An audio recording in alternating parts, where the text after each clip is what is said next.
Hey everybody, this is Brian, and we're continuing our conversation of the QTreeWidget. Sorry, I have to split this up in a couple different videos because YouTube likes to make videos small. But so if you haven't watched Qt21 QTreeWidget, go watch it because we're using the exact same code. And just to show you, let's run this. And there's our hello world with our items.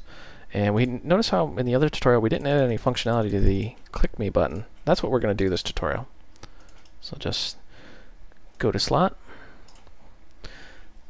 and then you can say UI TreeWidget, and you guessed it, current item. And let's say set background color. And notice how you can do the column. We're going to say column 0, we're going to say Qt red. And let's actually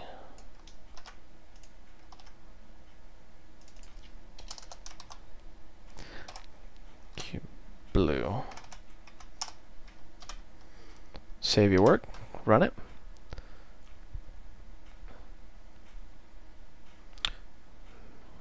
Maybe if this thing ever compiles, I think I got a virus scan going in the background. Alright.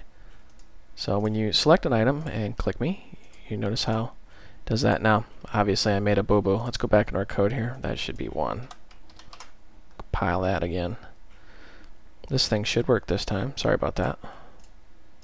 There we go.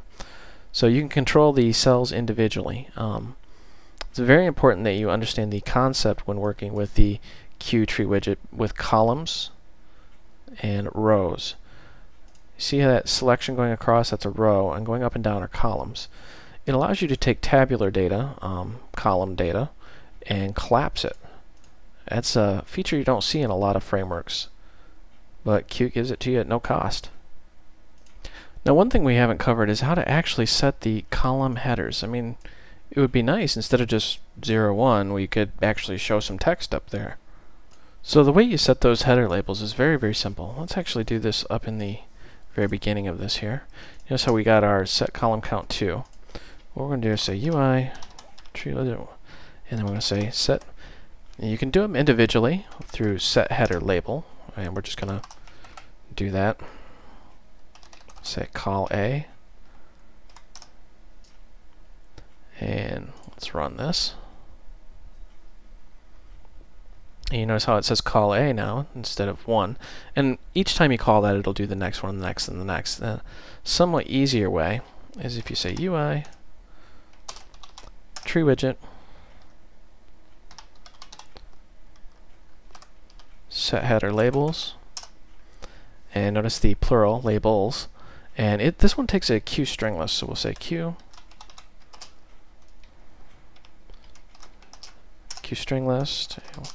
We're just going to make one, and then you can just input those in there. We'll say 1.